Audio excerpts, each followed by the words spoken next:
Good evening! So ngayon nga, inimbitahan ako ng isa sa mga parent ng aking student para mag-barbecue. Sila ang owner ng buffet restaurant na to at ito nga ang aking estudyante na gutom na kaya nang hindi pa tapos ang pag-iihaw. At dahil may work ang mga kaibigan ko ngayon, sila muna ang aking date. Actually, sobrang nag-crave talaga ako sa barbecue ngayon.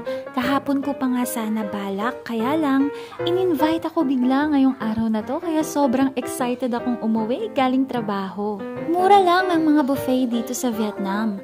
Kumpara sa Pilipinas, siguro kalahati ng presyo. Dito sa restaurant nila Kitty, 169 VND lang siya, or in peso, 300 pesos mahigit. Unlimited na yon ha? Dito kami madalas tumambay ng mga kaibigan ko. Dahil mura na, may discount pa kami. Masayang kabonding tong mga estudyante ko lalo na at may pagkain sa harap. 1, 2, 3, happy! Dito nga pala sa Vietnam, napakahilig ng mga Vietnamese mag-cheers.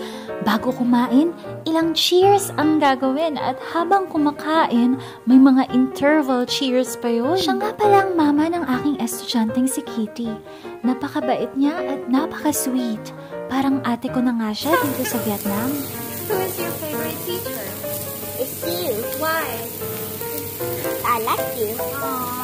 Ganyan talaga si Kitty, napaka-sweet. At eto nga, tapos na kaming kumain at lahat ay busog na. Sabi nga nitong estudyante ko, busog na raw siya pero kumakain pa rin siya ng tinapay. Napakasarap naman talaga kasi ng tinapay dito. At dahil nabusog na ako, tinanong ko na nga kung magkano ang aking babayaran. Kaya lang, sabi nila, Free. kaya tuwang-tuwa ako. At dito na nga nagtatapos ang Thank aking you for vlog. watching! Bye.